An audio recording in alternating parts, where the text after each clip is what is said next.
गुरुभ्यो नमः। अथ देव्याः कवचम्। ॐ अस्य श्रीचण्डीकवचस्य ब्रह्मा ऋषिः अनुष्टुप् छन्दः चामुण्डा देवता अङ्गन्यासोक्तमातरो बीजम् दिग्बन्धदेवतास्तत्त्वम् श्रीजगदम्बा प्रीत्यर्थे सप्तशती पाडाङ्गत्वेन जपे विनियोगः। ॐ नमश्चण्डिकायै। मार्कण्डेय उवाच ॐ यद्गुह्यं परमं लोके सर्वरक्षाकरं नृणां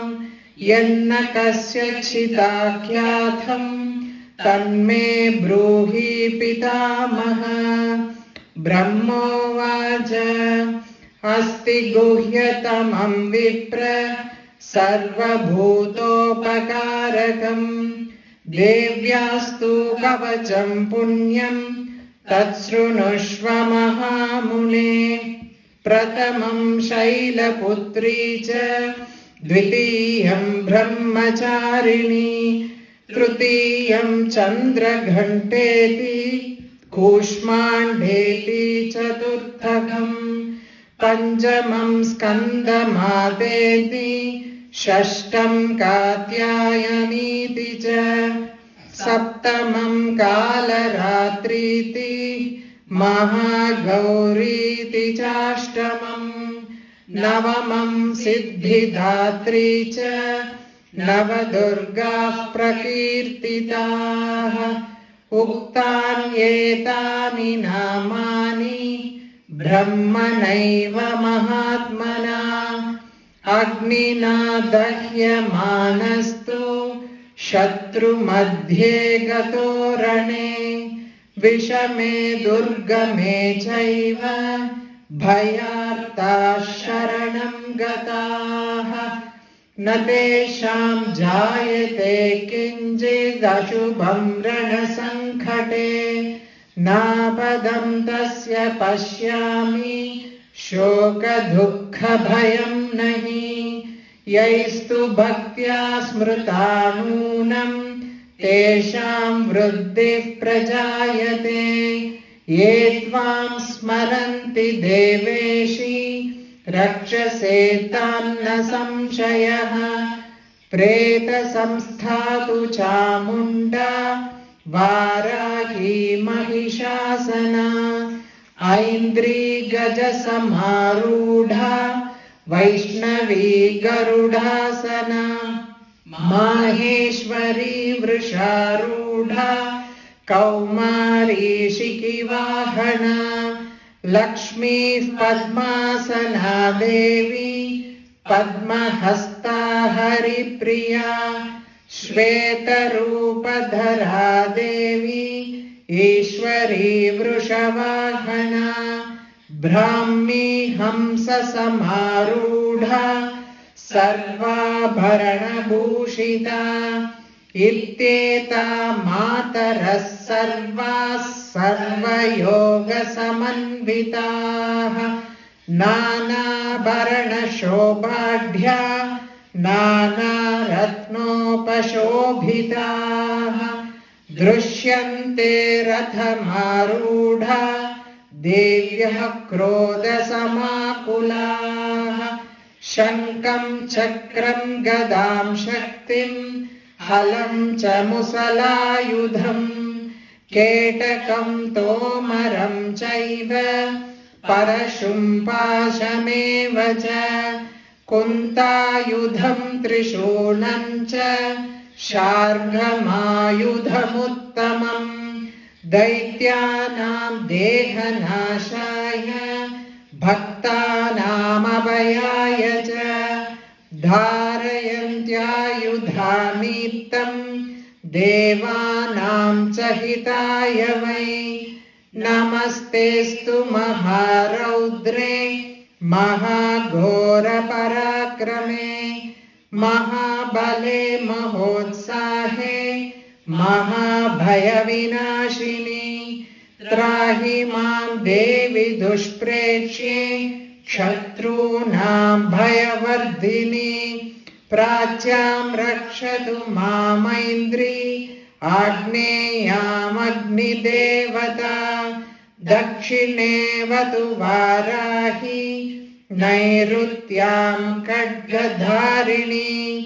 प्रतीच्यां वारुणी रक्षेद् वायव्यां मृगवाहिनी उदीच्यां पातु कौमारी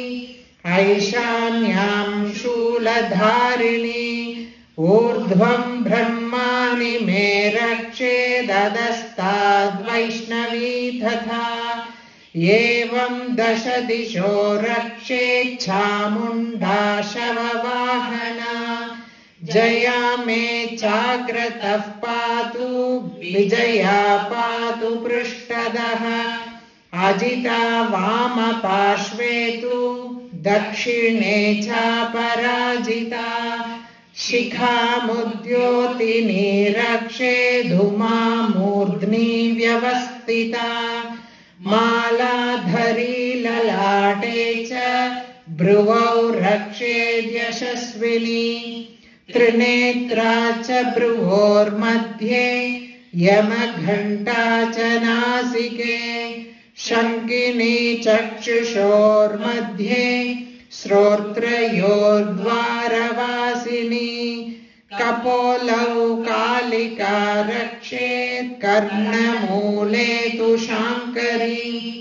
नासिकायां सुगन्धा च उत्तरोष्टे च चर्चिका अधरे चामृतकला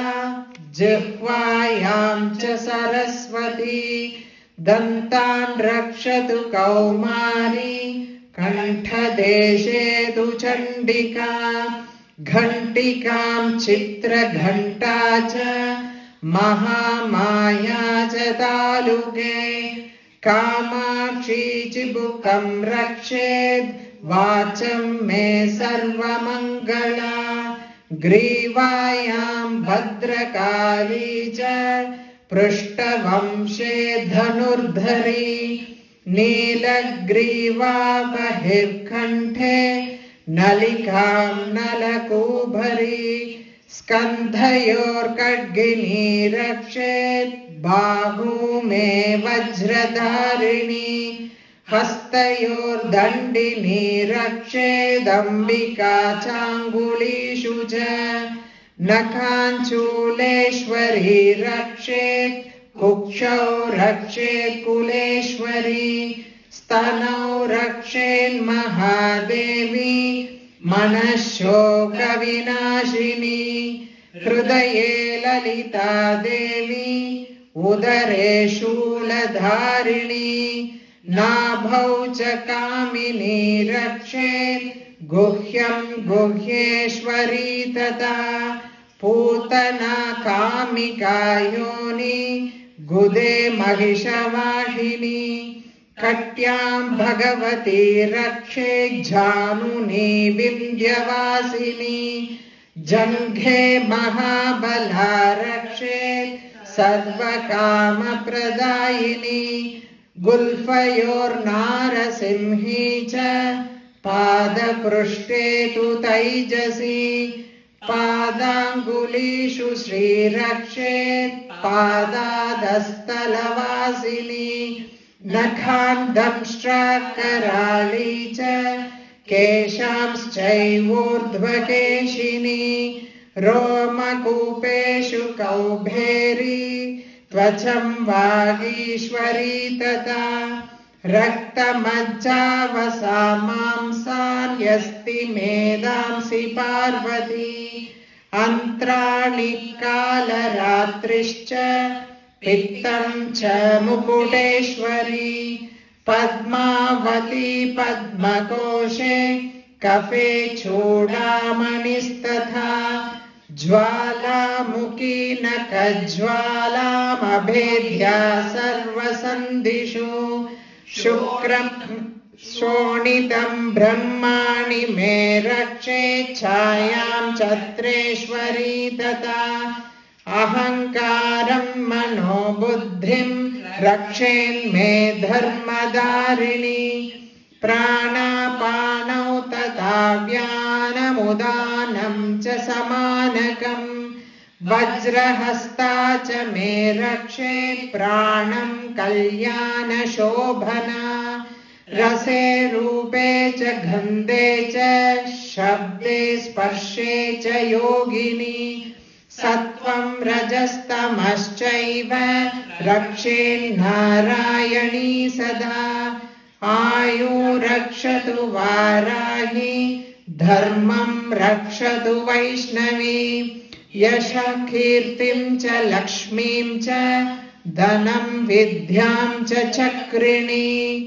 गोत्रमिन्द्राणि मे रक्षेत् पशून् मे रक्ष चण्डिके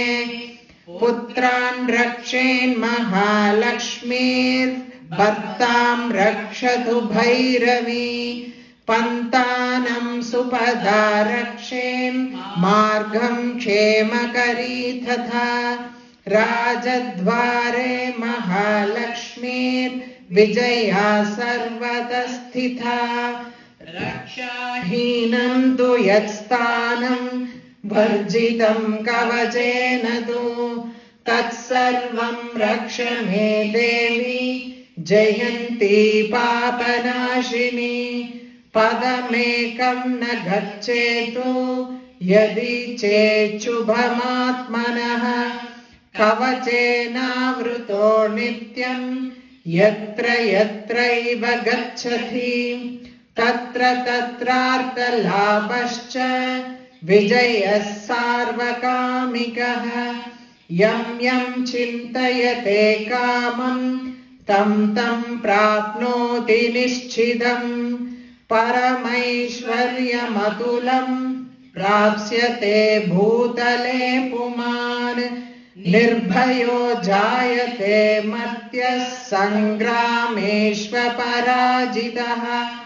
त्रैलोक्ये तु भवेत् पूज्यः कवचेनावृतः पुमान् इदं तु देव्याः कवचं देवानामपि दुर्लभम् यः पठेत् प्रयतो नित्यं त्रिसन्ध्यं श्रद्धयान्वितः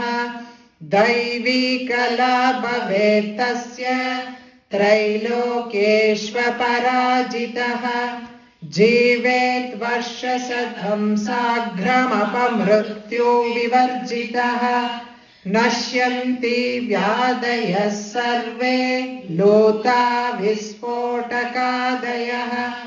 स्थावरं जङ्गमं चैव कृत्रिमं चापि यद्विषम् अभिचाराणि सर्वाणि मन्त्रयन्त्राणि भूतले भूचरा केचराश्चैव जलजाश्चोपदेशिकाः सहजाकुलजा माला डाकिनी शाकिनी तथा अन्तरिक्षचरा घोरा डाकिन्यश्च महाबलाः ग्रहभूतपिशाचाश्च यक्षगन्धर्वराक्षसाः ब्रह्मराक्षसवेतालाः कूष्माण्डा भैरवादयः नश्यन्ति दर्शनात् तस्य कवचे हृदि संस्थिते मानोन्नतिर्भवेत्रान्यस्तेजो वृद्धिकरं परम् यशसा वर्धते सोऽपि कीर्तिमण्डितभूतले जपेत् सप्तशतीं चण्डीं कृत्वा तु कवचं पुरा यावद्भूमण्डलं दत्ते सशैलवनकाननं तावत्तिष्ठति मेदिन्यां सन्ततिः पुत्रपौत्रिकी देहान्ते परमं स्थानं यत्सुरैरपि दुर्लभम् प्राप्नोति पुरुषो नित्यं महामाया प्रसादतः लभते परमं रूपं शिवेन सह मोदते। ॐ इति देव्याः कवचं सम्पूर्णम्।